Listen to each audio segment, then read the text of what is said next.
Bismillahirrahmanirrahim. Assalamualaikum warahmatullahi wabarakatuh. Alhamdulillah, Alhamdulillah, senantiasa kita panjatkan puji syukur atas kehadirat Allah Subhanahu wa taala, karena atas rahmatnya lah sehingga kita masih diberi kesehatan dan kesempatan untuk kembali bisa beraktivitas dalam proses belajar mengajar yang tentunya dilaksanakan secara daring. Tak lupa pula kita kirimkan salam dan salawat untuk junjungan kita Nabi besar Muhammad sallallahu alaihi wasallam. Allahumma sholli ala Muhammad wa ala alihi Muhammad. Baiklah, untuk mata pelajaran spreadsheet materi kedua, kita sudah masuk ke bagian aplikasi komputer pengolah angka atau spreadsheet. Pekan lalu kalian telah mempelajari materi pertama, yakni tentang perangkat-perangkat dalam komputer. Nah, tentunya kalian sudah tahu apa-apa saja yang masuk dalam jenis-jenis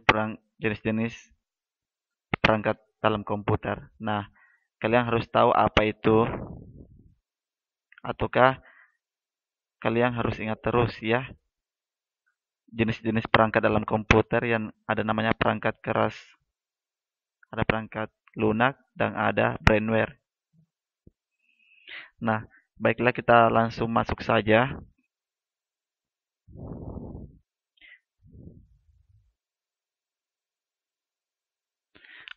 Oke. Untuk materi kedua ini, aplikasi pengolah angka atau spreadsheet, ada banyak macamnya.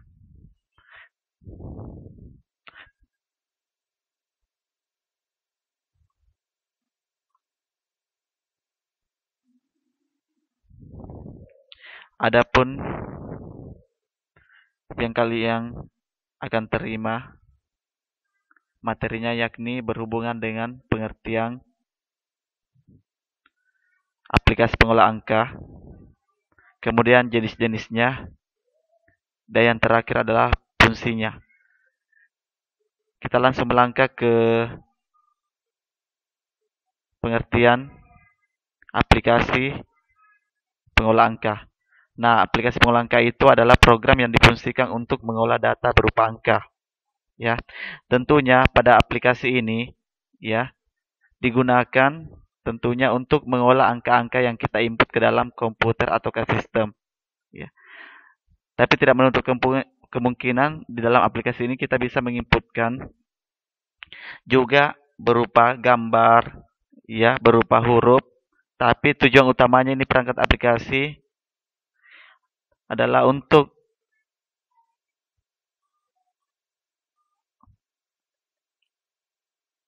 mengetikkan angka-angka supaya kita bisa nantinya mau tahu jumlahnya, ya, pengurannya, ya. Jadi ini aplikasi yang banyak sekali rumus-rumus di dalamnya, dan kita bisa mendapatkan berapa apapun angka yang akan dijumlahkan, dikurangkan, dibagi atau dikali, itu akan ketahuan secara cepat menggunakan aplikasi ini, tentunya menggunakan rumus ya.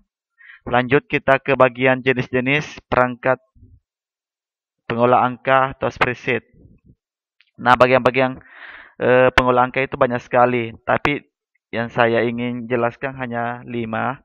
Ya, yang pertama itu Spread. Nah, ini merupakan salah satu aplikasi pengolah angka yang bersifat open source dan multiplatform. Nah, jika kita ingin menginstal aplikasi ini, ya, kalian bisa dapatkan di www.coffees.org. Nah, tampilannya itu mirip dengan Microsoft Excel ya. Yang kedua adalah Start Office Call. Nah, ini merupakan aplikasi pengolah angka yang bersifat multiplatform juga. Nah, kelebihan dari Start Office ini adalah kemampuannya untuk mengklarifikasi data yang ditempatkan di lembaran kerja dan membantu pengguna untuk membuat grafik dari data tersebut. Ya, jadi fungsi utamanya ini adalah data yang mau diubah dalam bentuk grafik. Contohnya tabel ya, berapa persen bagian ini dan berapa persen bagian yang lain, seperti itu. Selanjutnya ada Open Office Call ya. Jadi Open Office Call ini salah satu juga dari aplikasi pengolah angka yang bersifat open source dan multiplatform. Open Office Call cenderung lebih mudah digunakan karena tombolnya yang didesain sedemikian rupa sehingga mudah dijalankan. Ya, tampilannya juga mirip semua, hampir sama dengan Microsoft Excel ya. Yang selanjutnya adalah Abacus ya. Ini juga merupakan salah satu aplikasi pengolah angka yang hanya membutuhkan memori kecil dan sangat mudah digunakan. Awalnya Abacus dikembangkan sebagai proyek mahasiswa di Universitas IST, Portugal. Nah, kemudian tampilannya juga mirip dengan Microsoft Excel. Nah, yang kelima adalah Microsoft Excel yang tentunya kalian selalu sering lihat pada saat menggunakan komputer atau gadget kalian yang menggunakan aplikasi ini.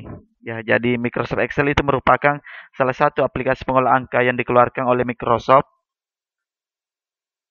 Nah, perusahaan Microsoft ini merupakan perusahaan yang sangat besar ya di dunia. Nah, Microsoft Excel hanya dapat digunakan dengan sistem operasi Windows. Jadi kalau laptop kita tidak menggunakan Windows itu tidak bisa mengoperasikan aplikasi ini.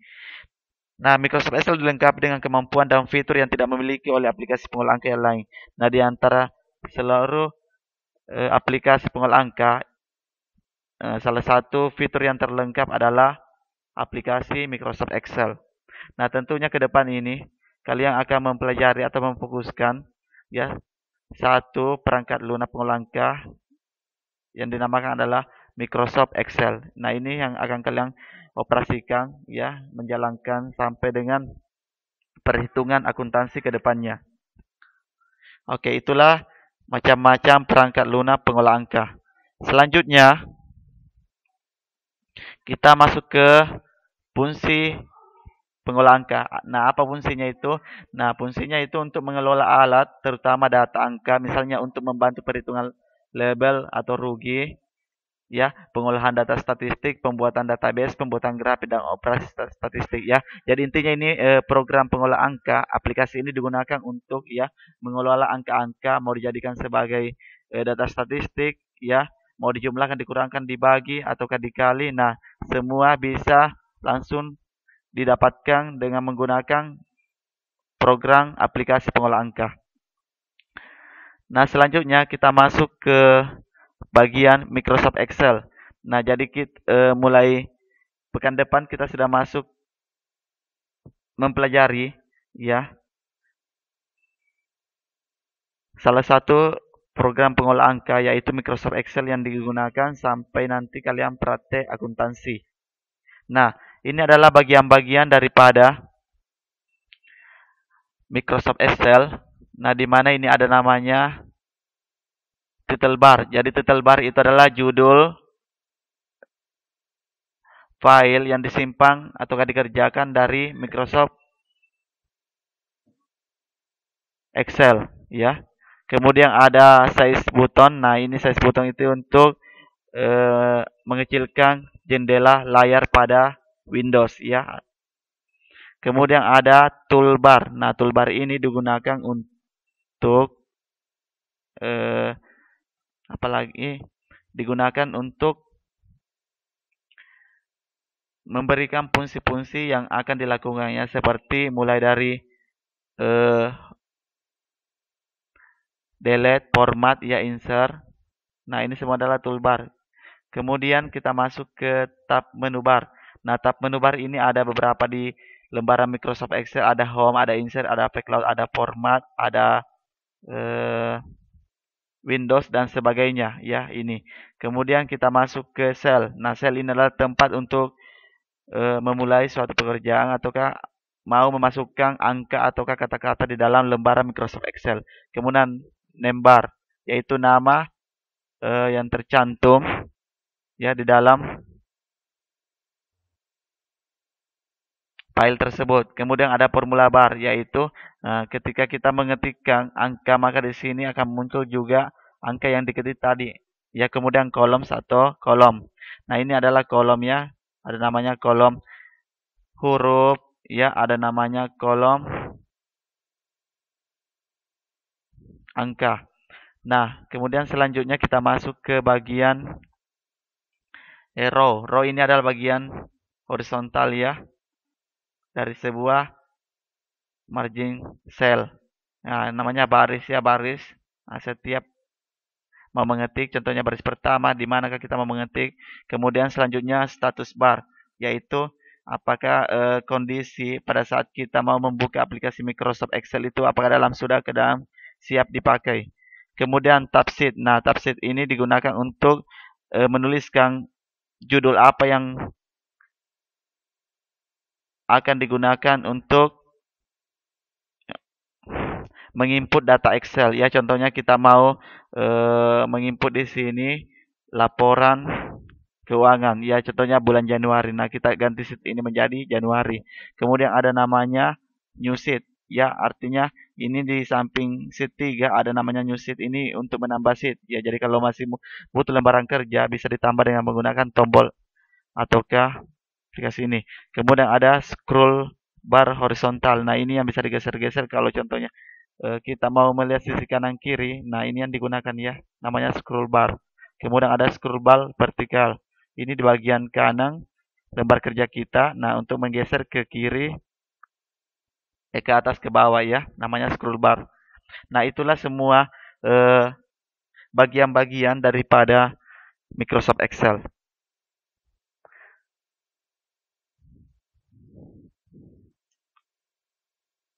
Oke, sampai di sini pertemuan kita ya. Nah, pekan depan kita sudah masuk ke pengoperasian Microsoft Excel ya. Semoga materi yang saya sampaikan tadi bisa bermanfaat untuk kalian dan bisa dimengerti. Kalaupun ada pertanyaan silakan diberikan di bagian komentar YouTube ataukah di grup WhatsApp kita.